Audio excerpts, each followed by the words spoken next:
Okay, let's take a look at this problem.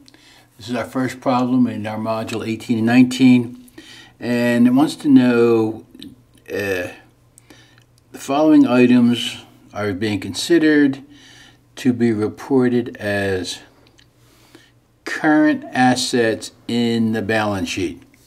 Current assets, you remember current assets are those funds available to pay current liabilities. These are funds that can be used.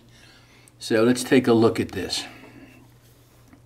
Well, balances in the company's checking accounts of the First National Bank, 14.7, yes.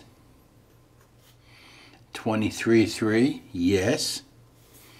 Undeposited checks, yes. Cash and currency, yes, they're all current assets. Savings account with a balance of 520.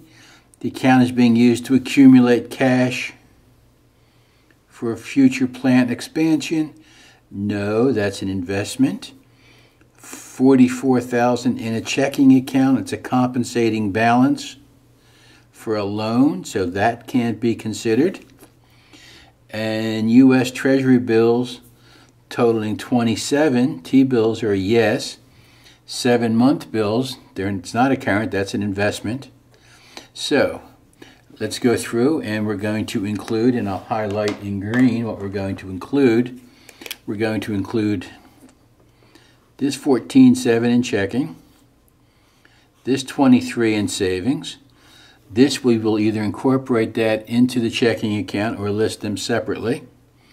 Currency and coins, we will either incorporate that into the cash account, into the like checking account, or separate. I would probably just keep that separate.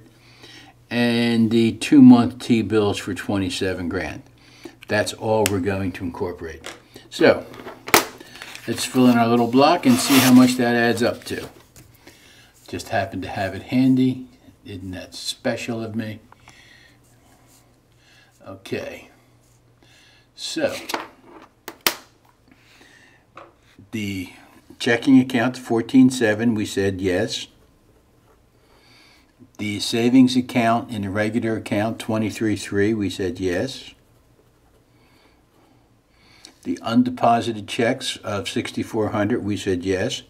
But as an auditor, I would want to talk to them. I would want to know why they have almost 50% of their checking account balance not deposited.